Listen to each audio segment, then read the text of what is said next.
जैसे मंसूर अली शाह साहब हैं, वो फरमाते हैं, वो कहते हैं जी कि सुप्रीम कोर्ट का डिसीजन है, उसके ऊपर अमल दरामद करना किसी इंतजामिया के पास ऑप्शन नहीं है, वो करना होता है।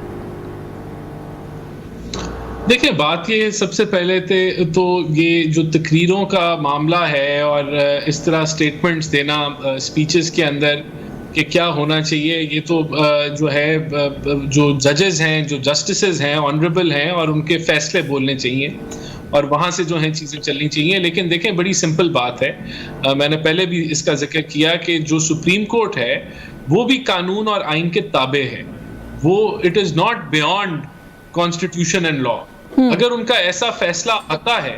जो आइन को और कानून को तोड़ रहा है तो उसके ऊपर जरूर बात होनी चाहिए। और देखें, बात यह है कि यहाँ पार्लियामेंट का स्टांस बड़ा क्लियर है।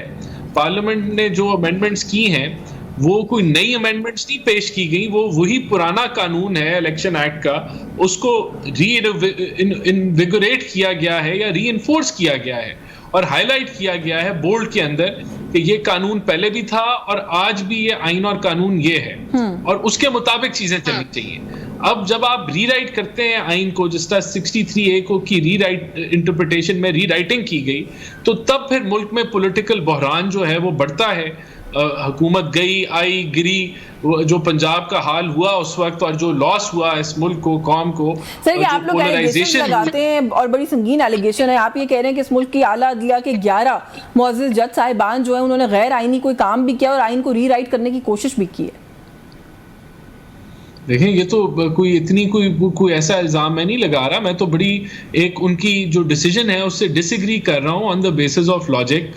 ऑन द बेसिस कि जो आइन के आर्टिकल जो जिस तरह मैंने हाईलाइट किया कि वो सस्पेंड होंगे तो ये इम्प्लीमेंट होगा, और फिर ख़ास तौर पे जो अभी कानून साजी की गई है पार्लियामेंट के अंदर वो बड़ी क्लियर है, उसमें क्लैरिटी है। तो मेरे ख्याल से जो आपकी पार्लियामेंट है वो सुप्रीम है, उसकी जो कानून और आइन जो है वो सुप्रीम है, और कोई भी ऐसा फैसला जो कानून और आइन को तोड़ा हो या कानून और आइन के बरक्स हो तो फिर वो यहाँ आइन सुप्रीम है और कानून सुप्रीम है।